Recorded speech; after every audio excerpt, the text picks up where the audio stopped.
Hi, Carol here. Welcome to my craft room. Well, I was cleaning up the craft room. Actually, I'm organizing it because, as most of you know that watch my videos, I am moving over to a different craft room.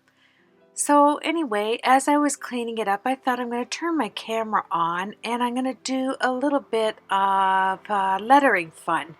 This is by no means something that I'm teaching you. It's not a teaching tutorial. It is a fun tutorial. So I am just separating my Copic multiliners from my precision pens, and these I use for coloring, or when you stamp an image and you fail to get some of the lines, you just add a multiliner and it will not smear with your watercoloring, nor your Copics will it get in the way by any means. And so I just get them when they're on sale. These are the Faber-Castell Pitt pens, and I really like these too because they come in bold, medium, um, small, and extra small line, and each of them serves a specific purpose. These are all, I think they're 0.3. I can't see. They're all fine lines anyway, but they come in different colors. So I got them in a little wee jar, and now I wanted to separate my pens that I use for brush lettering. And each of them has a different style, and I bought this beautiful water pen, and what I like about this pen is that you screw the top, and as you're screwing it and it's coming to the surface, like up to the top, it fills itself with water, and the same thing, you unscrew, it empties it out, and it's a fine tip. I'm going to be using my black velvet brush, the size 8 round. I really like this, and I like to keep the end on it so it keeps these bristles nice and clean, free from lint and things. So I picked out the Fabriano 25% cotton, 140-pound weight watercolor paper, and my Kuretake Gansei Tambi watercolors. Now I put these watercolors in with in this tin container that my Inktense pencils came in.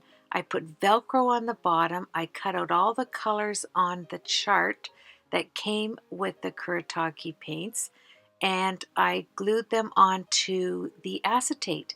And then I put acetate on top of watercolor paper on the lid and painted them over underneath, and then covered it with the acetate.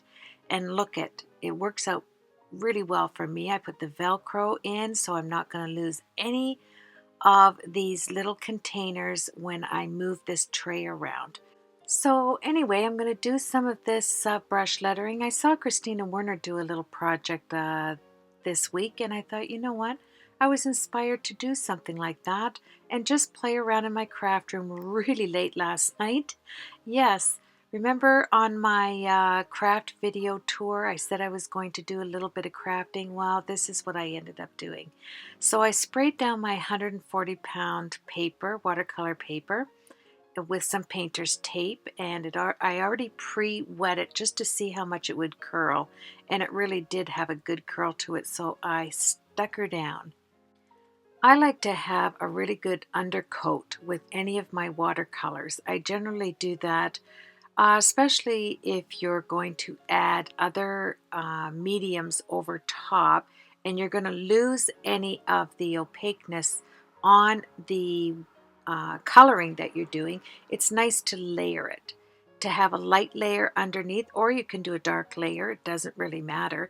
But I thought it'd be nice to mix in the sky blue with the baby blue and then put some purple over top of that to give it a nice overtone and beautiful texture as we have some fun with brush lettering. I want to make sure that you realize this is not a teaching tutorial. Because I tell you what, last night, here I'm just drawing it with my heat tool. Last night I was really tired. This was after midnight. I had cleaned up my craft room. I was organizing all of my pens and things. And so here's my little fish tank. Aren't they so pretty? So I thought, well, you know what? As I am sorting out all of my multi-liner pens and my brush lettering pens, I was going to just have a little bit of fun with you today and put a video up for us to enjoy together. So let's have a little bit of painting fun. I picked out the 2 golds in this Kuriaki set, and I hope you don't mind I don't say the whole thing all over. Kuretake Gonze Tambi watercolors. Oh my, I can only say that once today. So here I'm putting down that beautiful purple. Oh, it is gorgeous. And I am actually enjoying this process so much. I'm standing up on the island there. Well, I'm not standing on the island. Boy, would that be a video. No. Yes, just some fun. I want to make it light. I want to make it fun for you. And I am standing beside my island instead of sitting down. And I'm wetting down the 2 shades of gold. This is a beauteous. Love, love, love these paints. And I'm showing you how thick you can get this paint. Oh, it's beautiful. I'm using that fabulous brush right here. It has a glass end. It's just gorgeous. I got this at an art supply store, and the reservoir where the water goes, you set the bristles in the water, screw the top, and it suctions like right up into that reservoir full of water, and it is crazy thin, the bristles. It makes a fine, fine line. I will make sure I try to find out what the name of it is for you. Now, I don't know why I did this, but I started practicing. I didn't have a wonderful verse or something fabulous to put on there. I just started practicing some brush lettering. So I thought, okay, I'm going to start at the bottom and just show you how you don't have to, when you're brush lettering, be comfortable with your own handwriting first. Yes, it takes a lot of practice, but there's so many different ways to construct your letters that you can just have fun with it. See how we all know that coming up the stroke it's thin and coming down on your stroke it's thicker. But I'm going to show you some different letters. See the D, how different they are. The R, I made it thinner on the bottom one. The E, I made it like a natural printing E, just to change it up. They're all even. The placement is not going to be that much different. The A, I'm going to connect it and make it fatter. And then the M, I'm just going to curl it at the end and see the wonderful effect. And then I decided to make an A and a little curly Q, and this is with that gold paint. Isn't it scrumptious? So, as you know, I'm not going to frame this. No, because it doesn't make any sense when you read it. But I put is a dream, and then at the top, I was going to put creativity is a dream, but I put create. Yeah, so I turned it into something that we could enjoy together, just to show you how wonderful the Kuretake paints are. The golds are fabulous. And here I just put create, and I was just putting the line over the T. There we are. And doesn't it look beautiful on that purple and blue hues behind there? I love it. Well, I set this aside for a minute because I thought, you know what? I am going to do something. I don't know what yet, but I thought let's do some shadow inking. And this is just a pre-filled brush that I have with black ink in it. And I'm just going over the gold just to show you how it would look. It's especially nice too if you made any type of errors on your brush lettering and you want to thin out the lines. Black works well.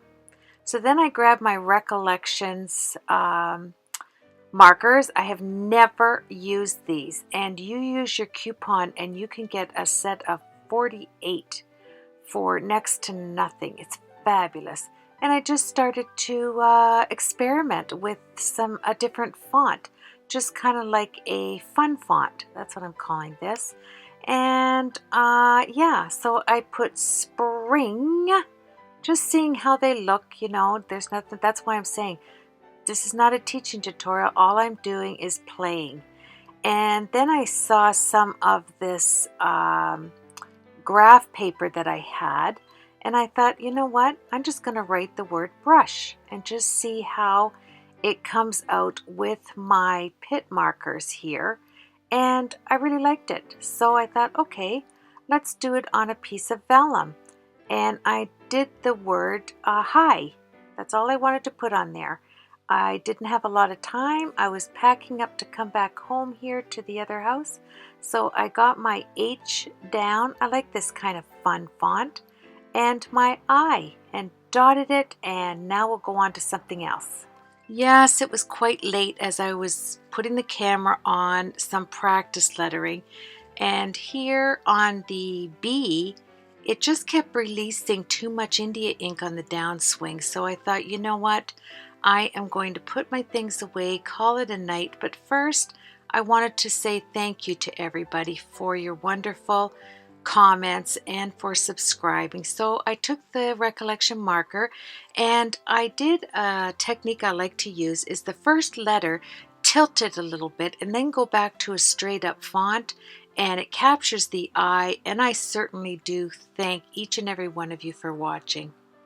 Well, this morning I went back to put some things away and to clean up a few things, and I thought, you know what, I'm going to get out my calligraphy pen set, and I'm telling you, look it, I was having problems with my nib here. I use a flexible nib, and when you use a flexible nib, sometimes you get what's called railroading, where when you put too much pressure down on the nib, it separates the metal and you get this railroad look.